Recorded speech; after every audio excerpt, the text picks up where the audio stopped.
नमस्कार, मी अजिंक्य भातंब्रेकर. तुम्ही पाहताय न्यूज 18 लोकमत. स्पीड न्यूज मध्ये आता आपण महत्त्वाच्या घडामोडींचा वेगवान आढावा घेऊया. देशामध्ये दुसऱ्या मताचा अनादर केला जात नाही, पण मुस्लिमांच्या नाही तर भारताच्या वर्चस्वाचा दृष्टिकोन ठेवला पाहिजे असं परखड मत सरसंघचालक मोहन भागवत यांनी मांडलेलं आहे. भारतात राहणाऱ्या हिंदू आणि मुस्लिमांचे पूर्वज हे समान आहेत. देशाची प्रगती आणि विकास साधण्यासाठी सर्वांनी एकत्रितपणे प्रयत्न करण्याचं आवाहन सरसंघचालक मोहन भागवत यांनी केलेलं आहे.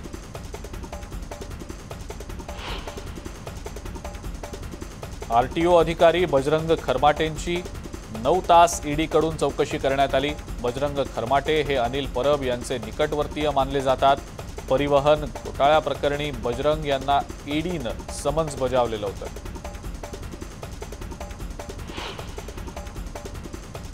काँग्रेसचे प्रदेशाध्यक्ष नाना पटोले यांनी ईडीने महाविकास आघाडीच्या नेत्यांना पाठवलेल्या समन्सच्या बाबतीत एक वादग्रस्त विधान केलंय. पटोले म्हणाले की ईडीचा विरोधकांकडून वापर केला जात आहे. भाजपचे नेते सगळे स्वच्छ आहेत. उद्या राज कुंद्राने जर भाजपात प्रवेश केला तर भाजपवाले म्हणतील पॉन नाही, राज कुंद्रानं रामायण लिहिलंय. तसंच नाना पटोले यांनी जावेद अख्तर यांच्या वक्तव्यावर सुद्धा प्रतिक्रिया दिलेली आहे.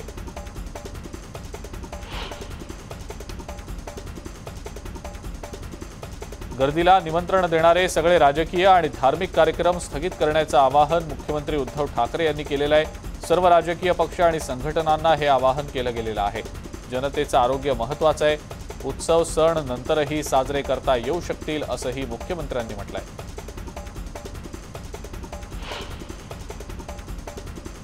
गर्दी होईल असा एकही राजकीय कार्यक्रम घेण्यास पक्षाच्या वतीनं मनाई करण्यात आलेली असून तसे कार्यक्रम पक्षाच्या माध्यमातून होणार नाहीत, ही पक्षाची भूमिका असल्याची माहिती राष्ट्रवादी काँग्रेसचे मुख्य राष्ट्रीय प्रवक्ते आणि राज्याचे अल्पसंख्याक मंत्री नवाब मलिक यांनी दिलेली आहे.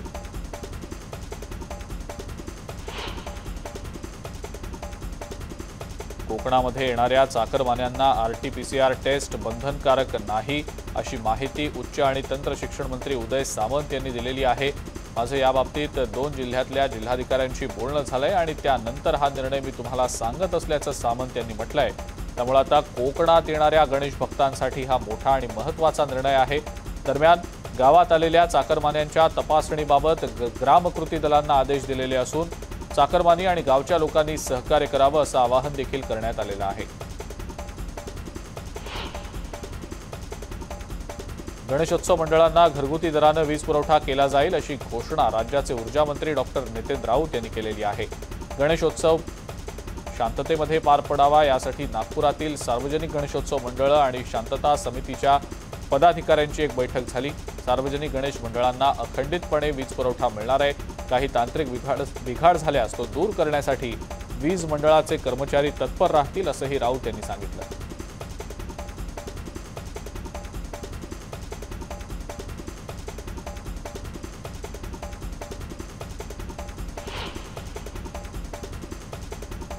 गणेशोत्सवासाठी रत्नागिरी जिल्ह्यात हजारो चाकरमानी एसटी बसनं आणि खासगी आराम बसनं दाखल होत आहेत. कोरोनाचा धोका जिल्ह्यात कायम असल्यानं येणाऱ्या प्रवाशांची मुंबई गोवा महामार्गावर कशेडी घाटाच्या पायथ्याशी तपासणी केली जाते.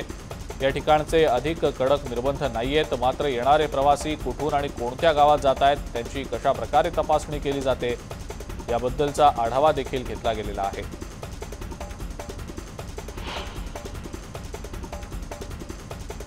चिपळूणमध्ये मुसळधार पावसामुळे पुन्हा एकदा जनजीवन विस्कळीत झालंय. रात्रभर झालेल्या पावसामुळे संपूर्ण शहरातील अनेक भागांमध्ये मोठ्या प्रमाणावर पाणी साचलं असून शिव आणि वशिष्ठी नदीच्या पाणी पातळीत लक्षणीय वाढ झालेली आहे. अतिवृष्टीच्या इशाऱ्यामुळे चिपळूणमध्ये नगर परिषदेकडून रात्रीच नागरिकांना सतर्कतेचा इशारा देण्यात आलेला आहे. सकाळपासून पावसाची रिपरिप सुरू असल्यामुळे शहरवासियांची चिंता वाढू लागलेली आहे. पावसाचा जोर वाढल्यास शहराला पुन्हा एकदा पुराचा मोठा धोका निर्माण झाल्यामुळे आता व्यापारी वर्गात मोठी चिंता पसरलेली आहे.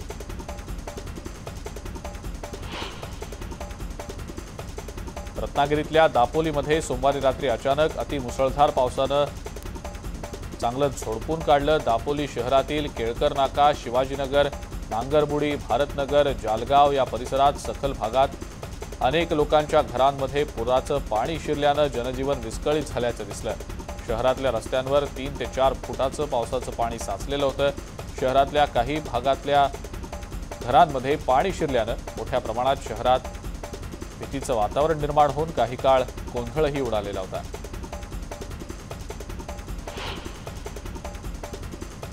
रत्नागिरीतल्या दापोली इथल्या हरणे समुद्र किनाऱ्यावर एक बोट भरकटली। अंजर्ले समुद्रात काल 2 बोटींना जलसमाधी मिळालेली होती। तसंच रत्नागिरीतल्या मिरकरवाडा इथं समुद्रात एक बोट भरकटून फुटली होती। वारंवार समुद्रामध्ये अशा घटना घडत असल्यानं मच्छीमारांमध्ये सध्या चिंतेचं वातावरण आहे।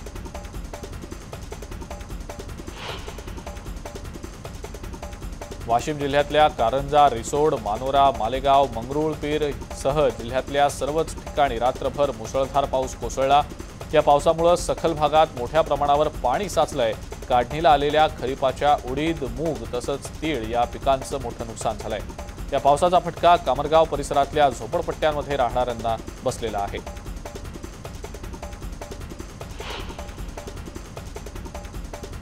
बुलडाण्यामध्ये रात्रीपासूनच पावसानं दमदार हजेरी लावली।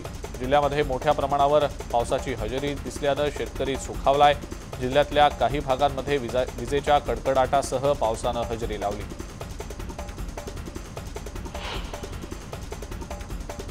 यवतमाळ जिल्ह्यामध्ये गारांसह मुसळधार पाऊस झाला। सोसाट्याच्या वाऱ्यासह आलेल्या पावसानं पांढरकवडा मार्गावरील जोडमोहा गावाजवळ रस्त्यावर मोठमोठी झाडं उन्मळून पडली। नेर तालुक्यातील वाई हातोला, पिंपरी कलगा, आनंदनगर, टाकळी सलामी या भागात पावसादरम्यान जोरदार गारपीट देखील झाली। अकोल्यामध्ये सुद्धा पावसानं दमदार हजेरी लावलेली आहे। रात्रभर पाऊस बरसल्यानं नदी नाले दुथडी भरून वाहतायत।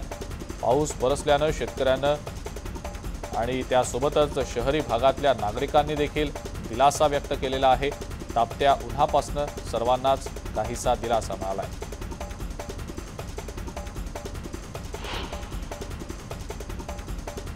नागपूरच्या पारडी भागात रविवारी झालेल्या काल्या डांगरेच्या हत्येच्या प्रकरणाचा उलगडा झालाय।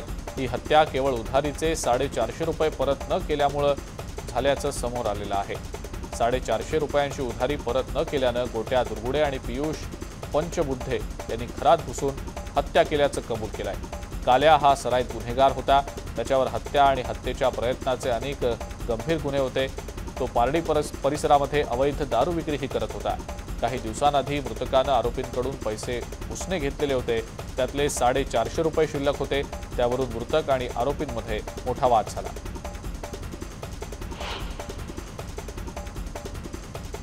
धुळ्यातल्या सोनगीर चिमठाणे या रस्त्यावर लूटमारीतून एका तरुणावर धारदार शस्त्रानं हल्ला करत त्याचा खून करण्यात आला।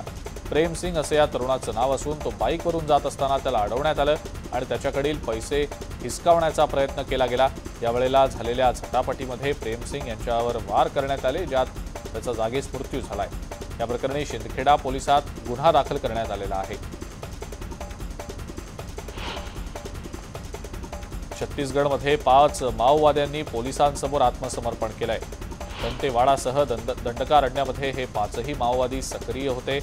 यामध्ये 5 लाख रुपये बक्षीस असलेल्या माओवाद्यांच्या जनताना समितीचा अध्यक्ष असलेल्या पोज्जा सोढू या जहाल माओवाद्यासह 1 लाख रुपये बक्षीस असलेल्या मिलिशिया कमांडरचाही समावेश आहे। सीआरपीएफचे उपमहानिरीक्षक आणि दंतेवाडाचे पोलीस अधीक्षक यांच्या समोर या 5ही माओवाद्यांनी आत्मसमर्पण केलेलं आहे।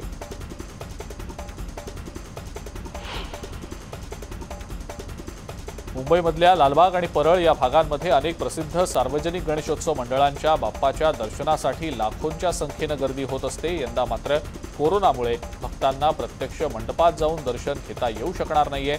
ऑनलाईन दर्शनाच्याच माध्यमातून बाप्पाच्या दर्शनाचा लाभ घ्यावा असं स्पष्टपणे मुंबई पोलिसांनी सांगितलंय। त्यामुळे उत्सव कालावधीत लालबाग परळमध्ये राज्यातल्या वेगवेगळ्या भागांमधून येणाऱ्या भक्तांना नो एंट्रीज असणार आहे। गेल्या 19 वर्षांपासून राजधानी दिल्लीत गणेशोत्सवाच्या निमित्तानं दिल्लीच्या महाराजाची स्थापना होत असते। देशातील सगळ्यात मोठी बाजारपेठ असलेल्या लक्ष्मीनगर परिसरात श्री गणेश सेवा मंडळाद्वारे दिल्लीचा महाराजा स्थापन केला जातो। कोरोनाच्या काळात हा गणेशोत्सव आता फक्त 4 दिवसांचा होणार आहे आणि यासाठी गणेश महोत्सवाचा प्रारंभ करण्यापूर्वी इथल्या लवली पब्लिक स्कूलमध्ये गणेशोत्सवाच्या निमित्तानं भूमिपूजन करण्यात आलं।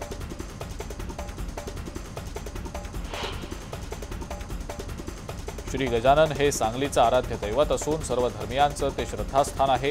यंदाही कोरोनामुळे भक्तांना आपल्या लाडक्या बाप्पाचं दर्शन प्रत्यक्ष घेता येणार नाहीये। यंदा सुद्धा भक्तांना लांबूनच दर्शन घ्यावं लागणार आहे। त्यामुळे अनेक गणेश भक्तांचा हिरमोड झाला आहे।